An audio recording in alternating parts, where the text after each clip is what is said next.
This is Bobo. Welcome to my story time. I know I'm new here, but my stories are real and they're kind of exciting, so please stick around. Check it out every week when I upload something new. Thank you.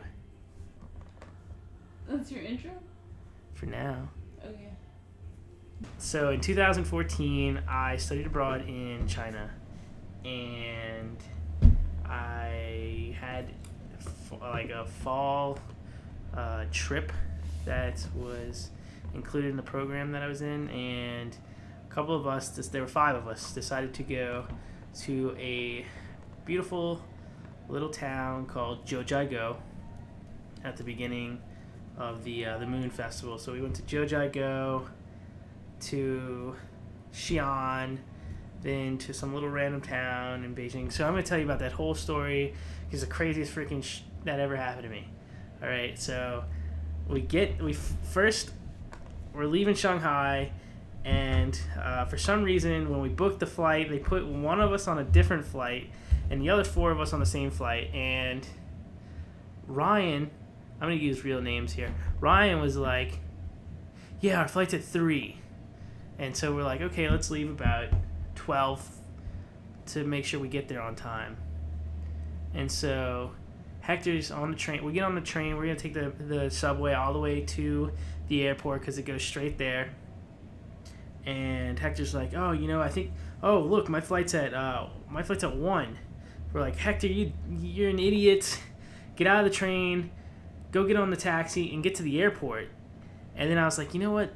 After Hector gets out, I'm like, let me check our flight time. So I pull out my phone. I'm like, oh, crap, our flight's at 1:30, 30 minutes after Hector's. And it's 12:30, so at this point in time. So we get out of the train station, find the first taxi, and we're like, Kuai-la, which is like, hurry to the airport. And so we get to the airport, and we're sprinting, and we check in. It was the fastest check-in and gone through security that I've ever been through in my life. And we got there at like 1:25, 5 minutes before the plane leaves. And we get there, and the plane hasn't landed. But Hector's gone. Like, his plane took off. He made it. He's like, I'll meet you guys in Jiuzhaigou. And so we're waiting. So 2 hours finally pass before they're like, okay, here's the flight. Get on the flight. Flight's great. We get to Jiuzhaigou, or I guess we get to this little mountain village that the airport's at. That's about an hour from the village that we're staying in. And so we go to the airport, and it's freezing. It is so cold, and it was so hot in Shanghai. But good thing I dressed appropriately. We get to the airport. Hector's been waiting for us. The people are like, we see buses outside, and they're like, no more buses for today. And we're like, there's people on the bus. They're like, no, you have to take taxi. And so it's like these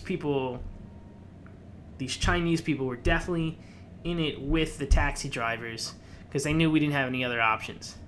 So we get into a taxi, and the taxi's like 600 kuai. It was like, what? That's 100 USD at the time.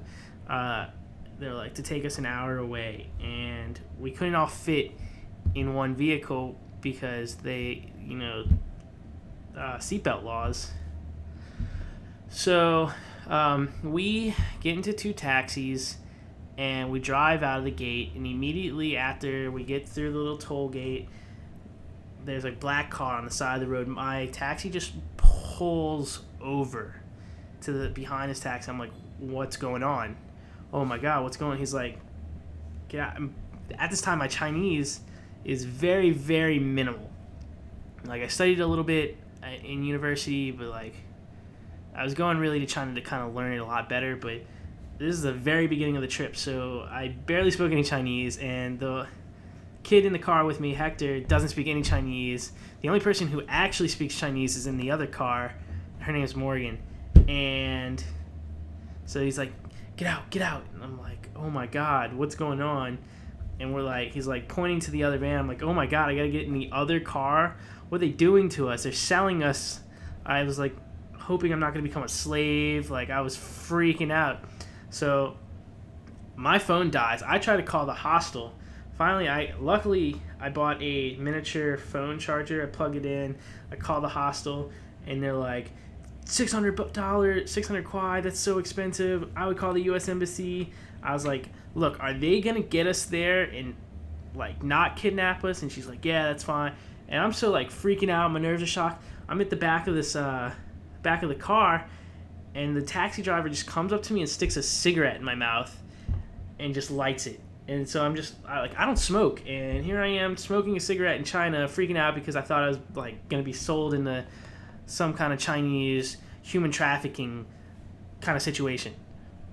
So finally, we start driving, and Hector and I are still in one vehicle, and the other 3 people are in the other vehicle, and we start driving, and the other vehicle turns while we continue straight, and I'm like, oh god, they're not taking us there. Why did they stop and pull off the road? And then, well, my guy was pretty nice. He pulled off, and we waited. He said they were getting gas. I figured that out from like the hand motions and the very little broken Chinese I knew. And he gives me another cigarette. So now I've smoked 2 cigarettes, and I don't smoke at all in like 30 minutes, which is, I guess, relieving. I don't smoke. I don't recommend smoking, kids. So finally, it's dark. We get down to the little mountain village right outside the national park and to the hostel, hotel, whatever you want to call it. And we go in, check in. We decide, okay, we're going to go eat next door. If you've ever been to China or you understand how it works, the restaurants are built, and it's like open door. There's no door. It's really just, you just walk into this place and sit down and order stuff. Well, we walk in, the waitress walks out, and bam, she's decked by a car. And she gets hit so hard, her pants come down, and her shoes go flying.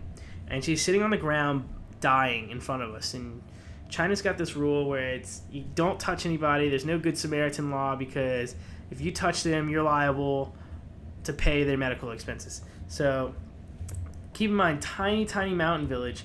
So there's 2 lanes of traffic. This woman's laying in the one lane, so the other lane, it's backed up this way, it's backed up this way.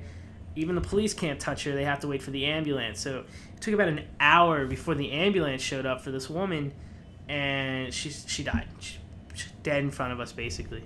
And that was our first night in this tiny little mountain village.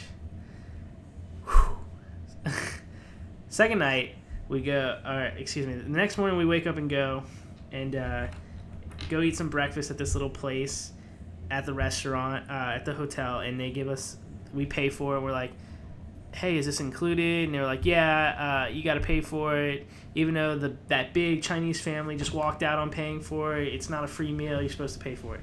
So we pay for it, and I think that got us some brownie points with them, which I'll explain in a minute. So we went to the mountain that morning, and we're waiting in line to take the bus all the way up to the peak. And I'm sitting on a rail, kind of looking down. Ryan's swinging a water bottle, and all of a sudden there's like splashing. I'm like, Ryan, you're spilling your water. And then we both look at the water bottle, and we both look up and realize there's an infant peeing. And not only is it peeing, the mother is holding her child out, aiming it at Ryan. So Ryan just got peed on by a little Chinese baby. And this Chinese family thought it was hilarious. And they hand Ryan one little tiny napkin, not even like a whole roll, just a piece of a napkin. And they're like, here you go, wipe yourself up. What a great way to start the day at 8 in the morning, being peed on by a little child. But it's a great story. And then we come home. The only meat in this village, or this, I guess, area of China, province, was like yak meat. They don't have like cows, unless you count a yak as a cow, but like no pork or anything. So that's relevant. So the next morning we wake up, we're going back to the airport. The hotel is kind enough to order us a man to come pick us up and bring us to the village. and he picks us up, and we're driving. It's like 6 in the morning, and all of a sudden he just pulls over at this like store in the middle of nowhere and tells us to get out. And I'm like, oh my God, why does this keep happening? So we get out. This like woman comes to the door, like unlocks it. Clearly it's a store, and they specifically opened it up for us white Americans. Well, one of us was Hispanic, but that doesn't matter. And they opened it up, and it's a store full of yak meat of every kind, yak jerky, like yak meat powder, just yak meat everywhere. And clearly we were not going to leave until we bought something. And I figured that out using my common sense. Unlike everybody else in my party was like, let's go. So I bought yak meat, yak like beef jerky style, and it was delicious. And I really wish I bought more in reality, just because I don't think I'll ever get that again. I do hope it was real yak. Who knows? So it's a few hours. We have to be at the airport at like 3, and it's like 7 a.m. So we weren't going to sit at the airport the whole time. So the guy just drops us off in this little town, like 10, 20 minutes from the airport. And we go eat at a little restaurant. It was kind of gross. But we walk into a town, and they're definitely doing construction around it. And I see crazy hats on sale outside. And I'm like, this place is freezing cold. I'm going to go buy a hat. And I go walk up to the first shop right outside the gates of this little town. And they're like, yeah, that's like $1,000 USD.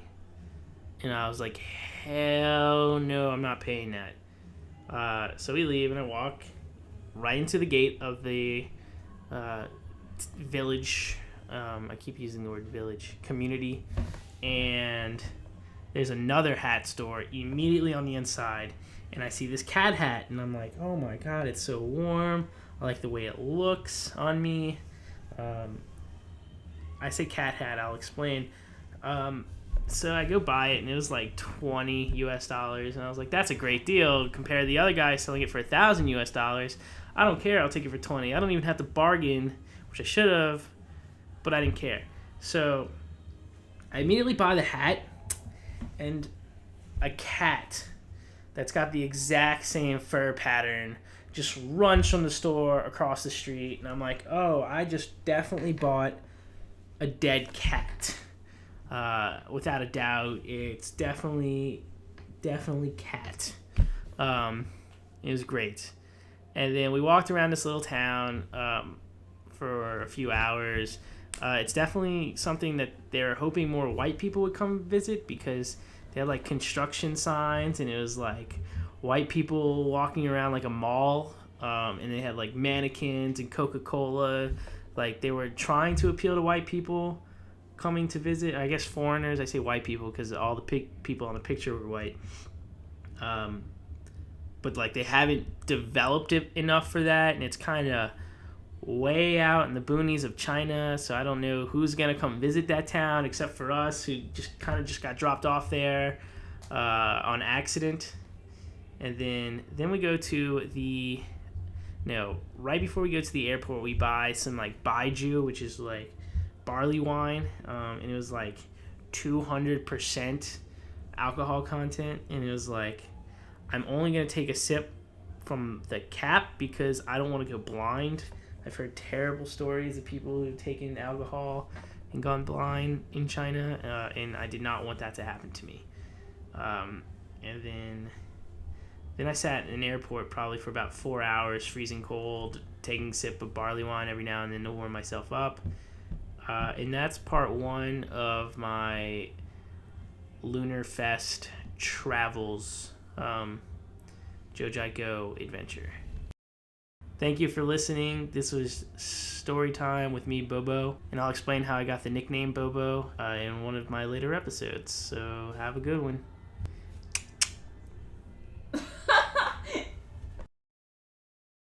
Pause. The cat hat. The cat went in the bathroom box. It's recording already. You're just gonna copy this out. Wait, hold on. I didn't delete it. I mean, yeah. Dicks out for Harambe. Alright, sorry. Okay.